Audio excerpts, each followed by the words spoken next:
Predstavljamo vam helikopter Gazelu, tačnije njegovu borbenu varijantu koja se zove Gama. To je njegov popularni naziv kod pilota.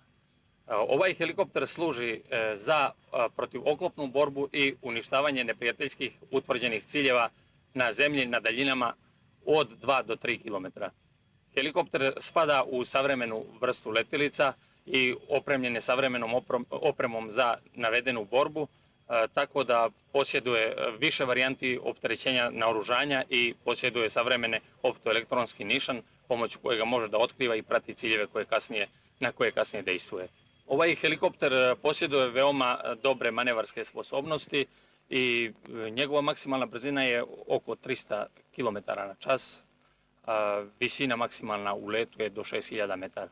S tim da u svojoj namjenskoj upotrebi on se najčešće primjenjuje na malim visinama i u brišućem letu. Kao što sam već rekao, helikopter ima jako razvijene manevarske sposobnosti i zato je omiljen kod pilota. Inače, odlikuje ga velika preglednost iz kabine, zatim moguće je, kao što ćete kasnije vidjeti u letu sa njim, da se izvode veoma razni manevri u letenju, kao što je okretanje u mjestu, bočno pomjeranje, kretanje unazad, pravljenje zaokreta i osmice unazad, zatim okretanje oko noge koje iz daljine posjeća najviše na avionski manevar petlju i niz drugih manevara po kome on jako omiljen kod pilota i predstavlja jednu veoma pokretnu letjelicu. I kao takav veoma je pogodan za upotrebu u borbenim dejstvima, jer se posjeduje mogućnost brzog pojavljivanja u reonu borbenih dejstava, izvršavanja dejstva i odlaska iz reona borbenih dejstava.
Ovaj tip vazduhoplova može da koristi 3 vrste naoružanja, a u našoj upotrebi najčešće je jedno. To je protuoklopna vođena raketa Maljutka, koja služi da efikasnim vođenjem uništimo oklopno sredstvo neprijatelja duljine do 3000 metara. Možemo da stavimo 4 rakete na ovaj tip vazduhoplova, a u slučaju protivvazdušne borbe mogu se da kačiti strele, to je raketa vazduh-vazduh strela 2M. Efikasno vođenje rakete maljutka uništava neprijateljski tank na daljini 3 km. Znači, preko Nišana uočavamo cilj sistemom protiv vođenja protokopne rakete maljutka. Uspješno dovedemo raketu do sam cilj i zna se, rezultat je uništenje tenka. Znači, u sadejstvu sa pilotom dolazimo u zonu dejstva i uočavamo neprijateljski cilj. Uz sadejstvo upaljenja svih prekidača što treba uraditi Nišanom, uočimo cilj, približimo se u dobijemo uslov, to je signal sučenja koji se čuje kod slušalice, odnosno kacigu, i pristupamo lansiranju.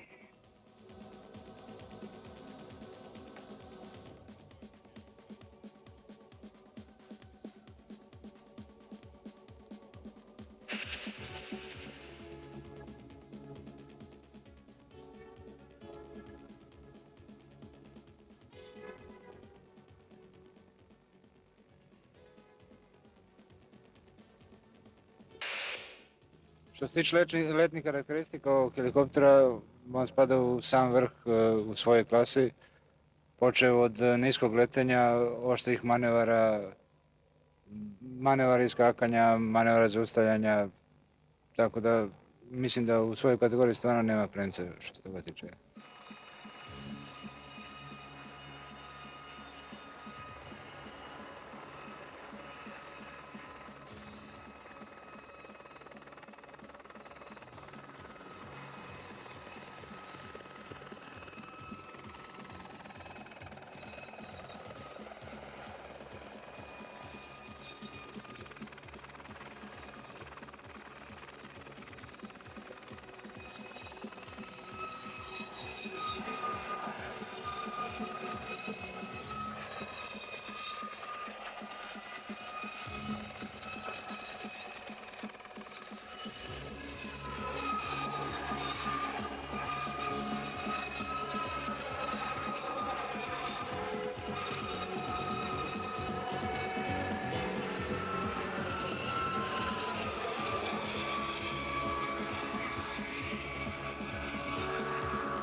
Ja sam na akademiji letio i na mlaznim avionima i kasnije sam prešao na helikoptere i nijednog momenta nisam se zbog toga kajao i sada ne znam koju mogućnost da mi ponude da se vratim na mlazne avione ne bih pristao.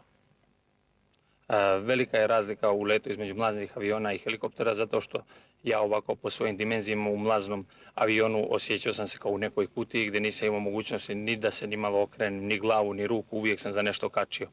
Ovdje imam sada komfortnu pokretnu letelicu koja zadovoljava sve moje želje za letenje.